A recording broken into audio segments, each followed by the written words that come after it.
So, in this video, let's understand how AI generates images from a prompt. I think everybody has seen that 2025 has been a year of massive improvement in image and video generation models using AI. So, in this video, I'm going to break down how does AI generate image from a prompt. So there are two aspects and two concepts to this video. One is firstly, how does AI see an image? And also, how does it use the prompt to generate an image? Both are very important because the AI models have been also trained on lots of images and videos, right? So first let's understand how does AI see an image?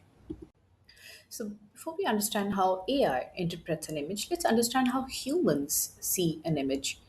So, basically, there is light through the retina, which converts it to signals. The brain interprets the shapes, colors, depth, context. It recognizes objects in context. Example, cat on a couch. Our eyes and our brain can obviously understand abstract meaning, emotions, and intent. So we as humans see the whole story and not just pixels. So, how does AI see an image? Whenever you upload an image to ChatGPT or even Gemini, for example, right? So, basically, what happens is it will receive the images as pixels, again, numbers. It will extract the patterns, the edges, textures, the shapes. It will encode them as vectors or embeddings, which is mathematical representation. It will match the embeddings to learned patterns from the training data, and it doesn't understand meaning. It just predicts similarity and likelihood.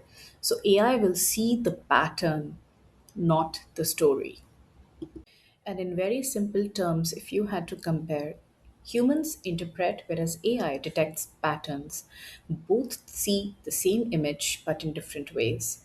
And remember, what is AI interpreting an image? It is just mathematical representations, numbers, vectors, and embeddings. At the end of the day, it's all numbers and data for AI.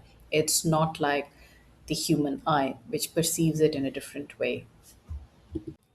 And if I had to very simply talk about the prompt to image, it is basically, it will again predict the pixels that best match your text. So you have the prompt, then embedding, then the generator, and it will then create an image which will match or which is the closest prediction to the pixels or that best matches your text.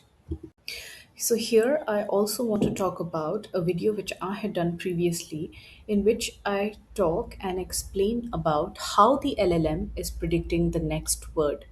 So, when we are looking at training of models like GPT on massive amounts of text, I had highlighted how it predicts the next word.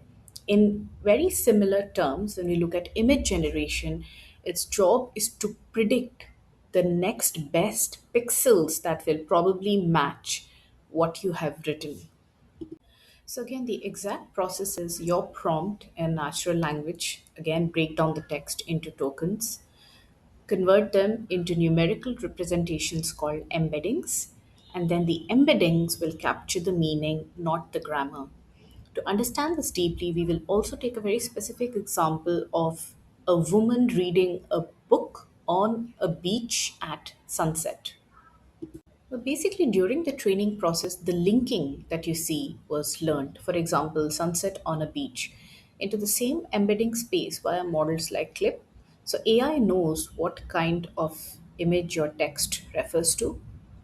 And it also starts with very random noise, static like pixels, no shapes, no objects, just randomness. So, image generation does not start from a blank canvas. It will basically have a lot of pure random noise. It will have static like pixels, but no objects and no shapes. And slowly, it will refine it based on the model and the prompt. So, this is the randomness which gives the model flexibility to generate many possible images. Now let's talk a little bit about this clip model because this clip model is actually very interesting. It is contrastive language image pre-training. It is a powerful tool from OpenAI which learns to understand and connect the images with text. So basically imagine images are pixels and text is words. And this is where clip is learning a shared language between the two. And it is trained on millions of image caption pairs. So clip doesn't generate the images, but it will score how well an image and text belong together. So text is converted to a vector, image is converted into a vector, and they are both in the same embedding space. They both become numbers. And so similar concepts sit together. For example, beach and sunset. The tones, the colors, they're all sitting in similar concepts together.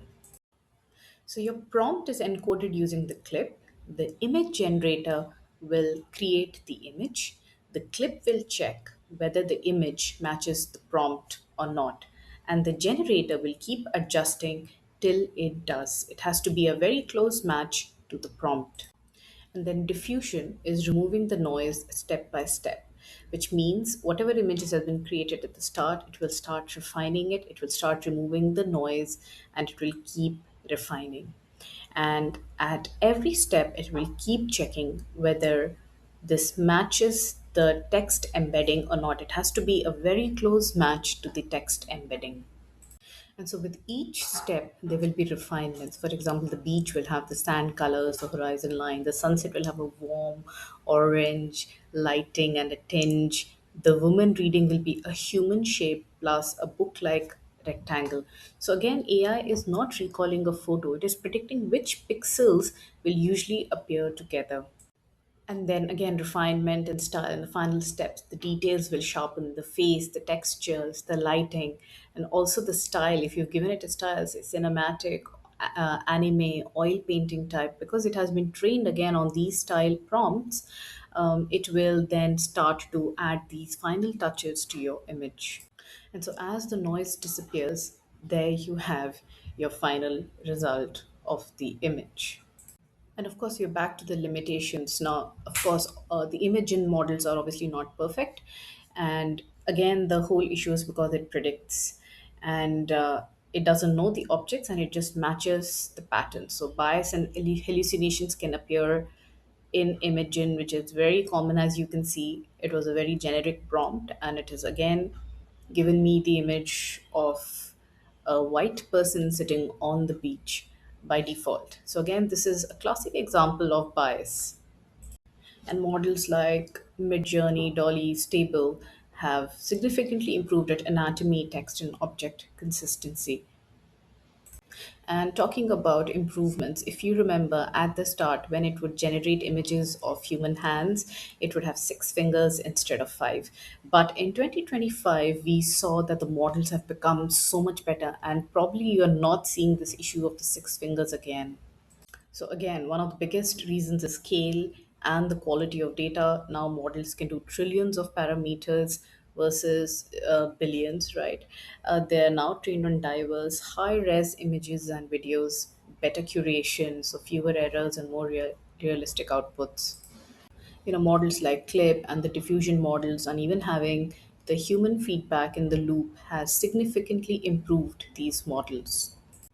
The multimodal capabilities have also become so much amazing, and the compute power has also significantly gone up. So now it's not just one thing, but many things and a multitude of things which have helped these models become so much better. So this has been a long explainer video, but yes, image gen and video gen models are complex. And if I had to just do like four takeaways from this video, it is basically the prompt is converted into an embedding, wherein basically your text goes into a numerical representation. Then you have the generator and the clip model. Generator proposes the images, the clip will check if they match your text. Diffusion will start with random noise and gradually refine pixels step by step. Then you have the refinement and style, where it will go into photorealistic, cinematic, anime, and refine it as per that. So, this is what image gen looks like using AI. And if you have learned something from this video, then the next obvious extension to this is how does AI generate videos from a prompt? Stay tuned for more such videos and also please consider subscribing to this channel. Thank you.